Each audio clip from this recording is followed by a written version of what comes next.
What's going on, guys? I'm out here on Lake Lanier right now. It is the end of June. It is very hot. The water is 87 degrees. Today we're talking about how to pick a boat ramp, how to break the area apart in the summer, what we do from a kayak that's a little bit different maybe from a boat. Hopefully you guys enjoy this video. Remember to check out the website, northgeorgiafisherman.com. All the content, everything is on there. All the discounts are on there.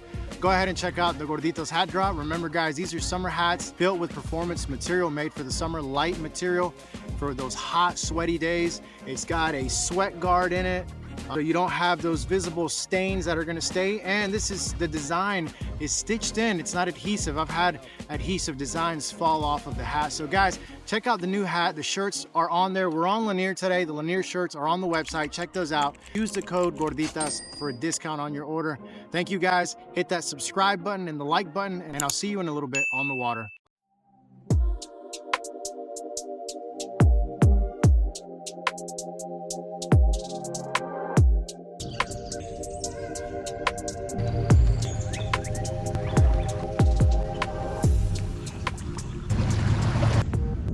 One of the biggest things you got to focus on when you're launching your kayak in the summer, I would say especially in the summer or in the winter, you've got to be very mindful of your location. Location is everything. Obviously we can't cover water the way you would with a boat. So the reason I'm launching here, and you guys have seen me launch here a lot, is number one, safety. I've got areas that if the wind or if boat traffic picks up really bad, I can get out of the way, get in here in this major creek, fish some docks, fish some shade. It may not be what I want to do, but it's a better option than being in danger and being tossed around by boats. So number one is safety, right? Number two, you've got to go with a variety of structure and areas to fish already close by the lake. And obviously I have a kayak with a motor and we can cover a few more areas, but especially if you're in a pedal drive or paddling, it's so important that you find an area that has a lot of points you can hit close by the ramp. What I mean by that is, for example, here we've got docks, okay? We're gonna head out of this major creek and we're gonna run into the main lake, so we're gonna have access to deeper water. We've got areas with clay, we've got rocky areas with just rock. We've got areas where we've got a few points we can hit. We've got a hump we can hit. So guys, it's very important that before you head to a new boat ramp, you check it out on Google Maps, Google Earth, do your research, make sure you know where you're going, and then go from there. A lot of times before a tournament, I like to find a place where I know right off the bat, I may be able to get on some fish. There might be wood there might be docks, there might be a certain amount of drop-offs, there might be points, there might be humps. So right now with summertime, one of the easiest things you can do, guys, is find a boat ramp that has deep water and shallow water.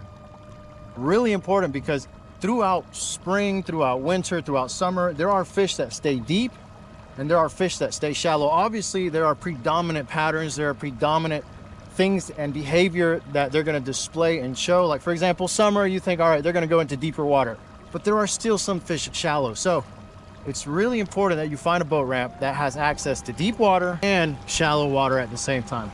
So guys, with that being said, we're on the lake. I'm going to take a look at the map. Even though I know this area very well, I'm still going to look at the map, because every time I look at the map, I discover something new and I learn something new about the area, and it changes for me.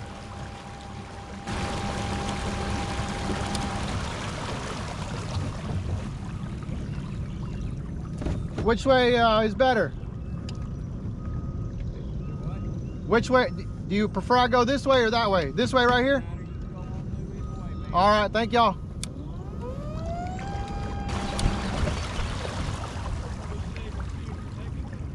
Yeah. Y'all having any luck? No? It's hot today. It's a hot one, so. Well, good luck. I hope it gets better.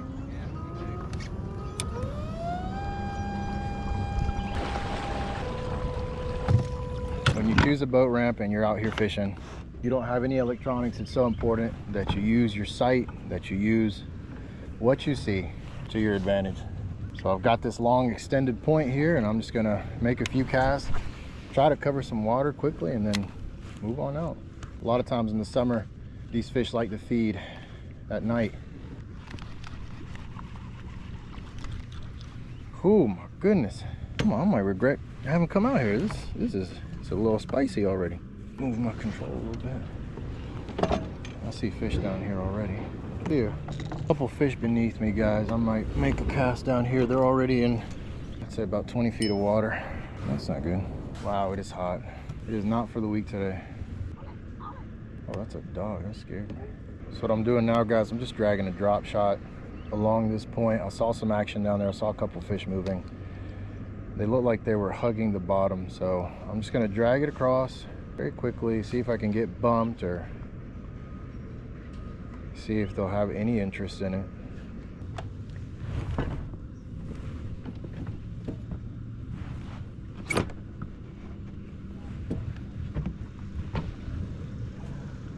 I'm noticing there's just a big drop off, there's shade, there's rock, and there's lay down. So obviously it's a good spot to cover, maybe with top water or a fluke. But these are the kinds of areas you want to have access to when you choose your boat ramp and you know you can't go very far.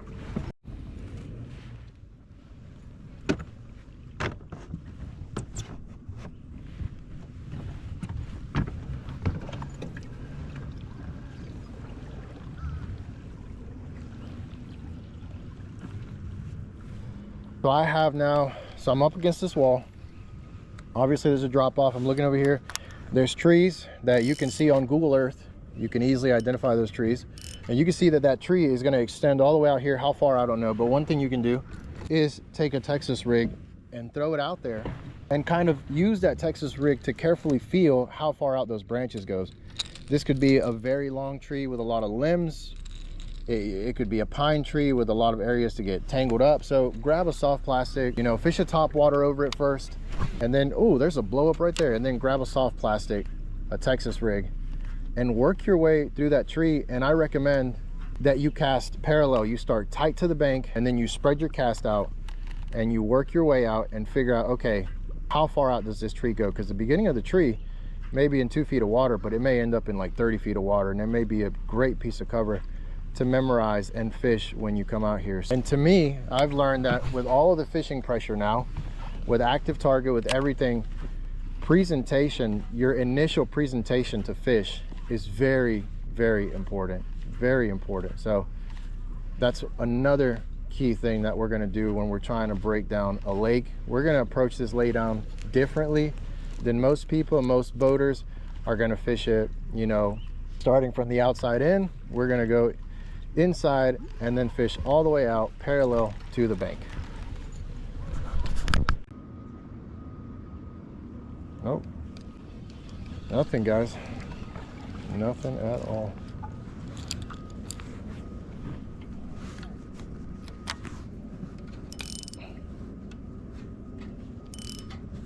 All right, we got to move. Let's run across to the other side. We've got another point we can fish over there, and these fish just seem to not be active in this area. All right, so we're 0 for 2 in both spots now. So what do we do now when we're 0 for 2 and we're slowly losing time? Guys, we keep covering water. Maybe you change a couple of presentations, but what matters more than anything is that we find the right area where fish are feeding. Thanks to active target, I can see that we're around fish, but they're not active right now. We may be able to come back later and catch them up, but right now we've got to find the fish that are biting.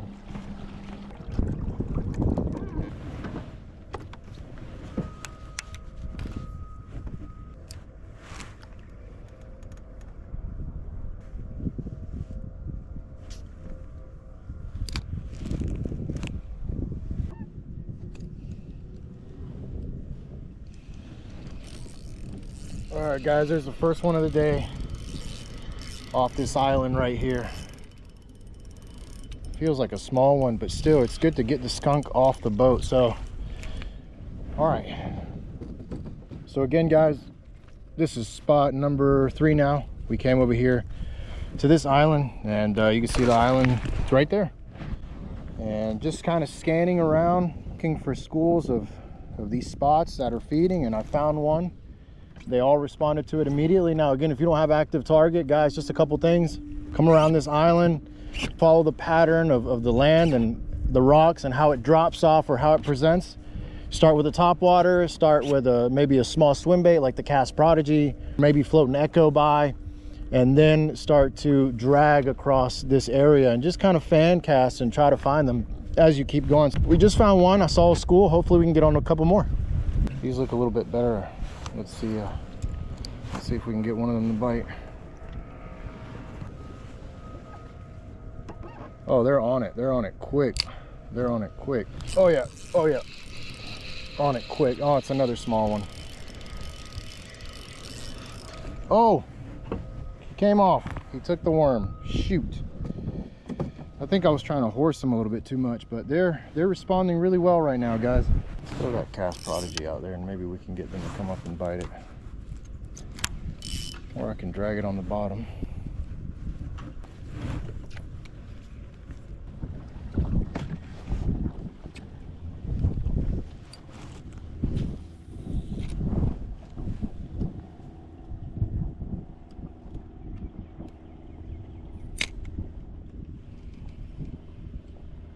Oh, there we go, guys. Got him.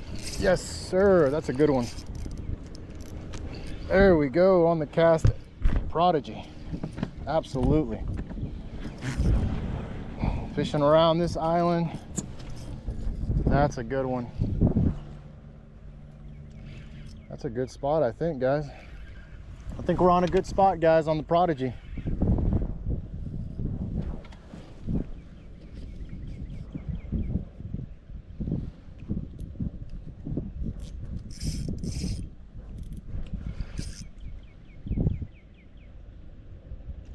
Man, I missed those Lanier gorditas. Golly, he is fighting hard. Oh yeah, that's a good spot. Woo! Absolutely, God, what a blast, guys. Just cruising the Cast Prodigy over these schools of fish and just watching them come up and just devour it is so much fun.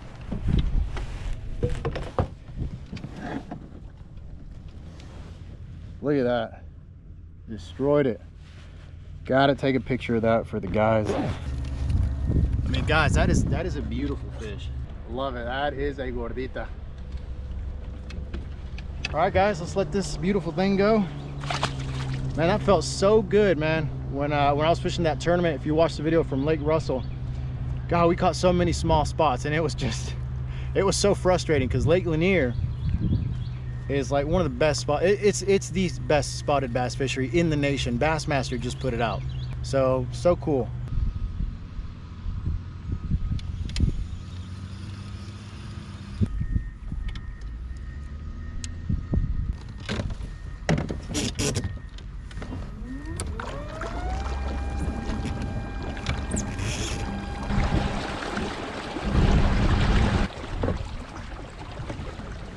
Here, I'm gonna try top water in this shade, just in case.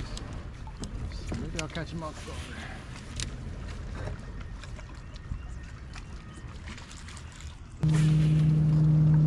That's how you know it's serious.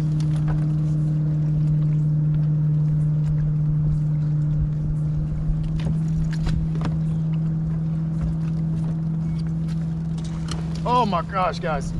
Oh gosh, I gotta get in there. Oh yes. Fishing the shade line and structure.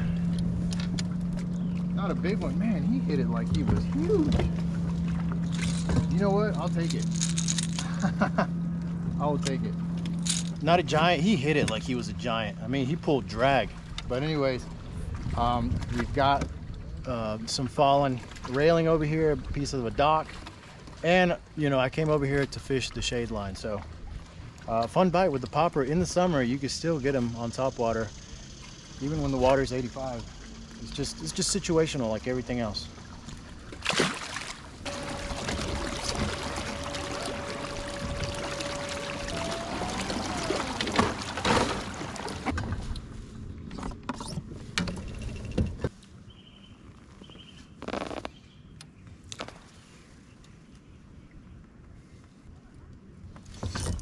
Got one.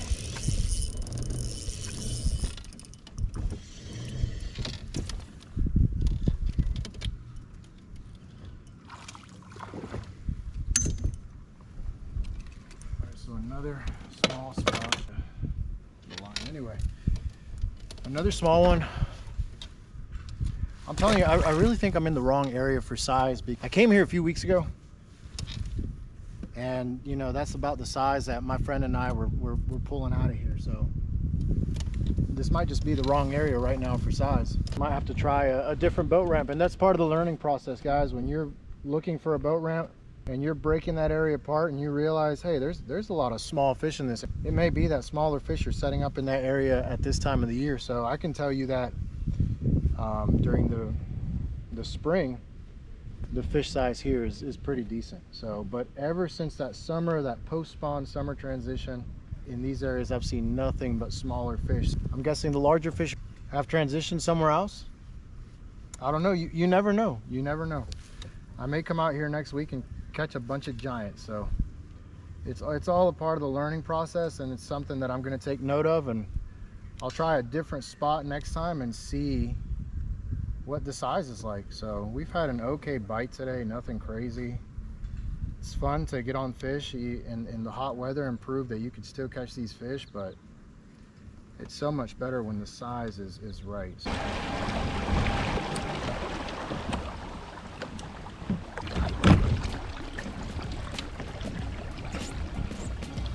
All right, everybody, so that is the end of the video. Hopefully you guys have enjoyed it.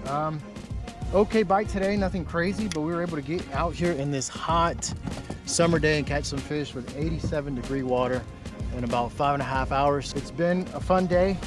Hopefully I was able to share some knowledge with you guys from what I've learned from success and failure, trial and effort. I still have so much to learn and figure out on this giant lake that is like the ocean to me sometimes. But anyways, thank you so much. Make sure you hit that subscribe button, leave me a comment, hit that like button, and go ahead, check out northgeorgiafisherman.com and get your discount on the hats, get your order, and guys, get out here and chase some gorditas. So let's head back to the boat ramp, guys, and I'll see you on the next video.